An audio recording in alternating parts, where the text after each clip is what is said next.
हमारे शरीर में वात पित्त कफ की स्थिति सम और असम होती रहती है। आप जानते हैं सुबह जो है ना वात ज्यादा होता है शरीर में, सुबह सुबह, दोपहर को पित्त ज्यादा होता है, शाम को कफ ज्यादा होता है। तो ये पूरे 24 घंटे में ऊपर नीचे होता रहता है। तो 24 घंटे में जो वात पित्त कफ ऊपर नीचे होता रहता है, तो सब्जियों में उसी के हिसाब से औषधियां डाली जाती है। जैसे दोपहर की सब्जी बने, दोपहर की, तो मेरी दादी को मैंने देखा था कि दोपहर की सब्जी बनाएगी तो अजवाइन जरूर डालेगी उसमें, और वही सब्जी रात को बनाती थी तो अजवाइन नहीं डालती थी। तो एक दिन मैंने दादी से पूछा कि यही सब्जी दोपहर को मैंने खाई तो इसमें अजवाइन थी, शाम को खाई तो नहीं, क्यों? तो उसने उत्तर तो नहीं दिया। तो उसने कहा मेरी मां ने ऐसा सिखाया। बस बात खत्म हो गई। अब उस समय मैं भी मान लिया कि ठीक है, उसकी मां ने सिखाया। अब जब मैंने काम शुरू किया ये चिकित्सा पर, तब मेरे समझ में आया कि अजवाइन जो है पित्तनाशक है। घी के बाद, देशी गाय के घी के बाद जो सबसे ज्यादा पित्तनाशक दूसरी कोई चीज है तो वो अजवाइन है। और दोपहर को पित्त भड़कता है, आप जानते हैं, और वो स्वाभाविक है क्योंकि खाना खाने के लिए पित्त भड़कना ही चाहिए। तो उस समय अजवाइन डाली जाती है सब्जी में, क्योंकि दोपहर को ही शरीर को अजवाइन की जरूरत होती है पित्त को सम पे लाने के लिए। तो भारत में ज्यादातर माताएं बहनें ये बात जानती हैं कि दोपहर की सब्जी में अजवाइन चाहिए।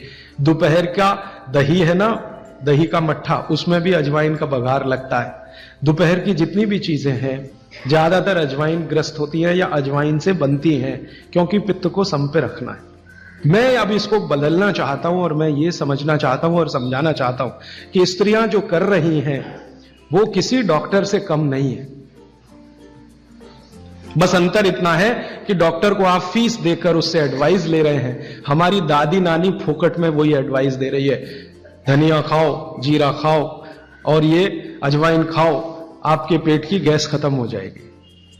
और ये 3500 साल से वैसे का वैसा ही है। अजवाइन खाओ तो गैस खत्म होती ही है। कभी भी आप करके देख लो। आप में से किसी को भी बहुत गैस बनती हो, पेट में एसिडिटी की तकलीफ हो, आज से शुरू कर दो। आप खाना खाया तो उसमें ध्यान रखो अजवाइन ज्यादा रहे, दाल में, सब्जी में, वगैरह वगैरह। और अगर नहीं कर पा रहे हैं तो खाना खत्म करते ही थोड़ी अजवाइन खा लो। अजवाइन ज्यादा तकलीफ ना कर दे, उसका बैलेंस है काले नमक के साथ। तो थोड़ा अजवाइन और काला नमक मिला के हर खाने के बाद खा के देख लो, 3 दिन में ना आपकी गैस बंद हो तो आप जो कहो मैं हारने को तैयार। ये गारंटी मैं नहीं दे रहा हूं, ये गारंटी अजवाइन दे रही है, मेरी गारंटी नहीं है, अजवाइन की गारंटी है। तो वो कहते हैं भागवत जी कि पित्त को सम रखने के लिए हमारे रसोई में घी के बाद जो दूसरी चीज है वो है अजवाइन। अब तीसरी चीज पे आते हैं। पित्त को सम रखने के लिए अजवाइन के बाद जो तीसरी चीज अपने रसोई में है वो है जीरा। जीरा 2 तरह का है, एक सफेद और एक काला, है ना। काला जीरा सफेद से भी अच्छा है। आप एक नियम ध्यान रख लो, मैंने आपसे कल कहा था, जिस चीज का रंग जितना गहरा वो उतनी ही अच्छी, भगवान की बनाई हुई, मनुष्य की नहीं। मनुष्य ने तो पेंट भी बना दिया है, बहुत गहरे रंग का है। भगवान की बनाई हुई हर चीज में ये नियम आप देखना कि भगवान की प्रकृति की बनाई जो चीज जितने गहरे रंग की है उसकी क्वालिटी उतनी ही अच्छी है। तो जीरा 2 है, एक सफेद और एक काला।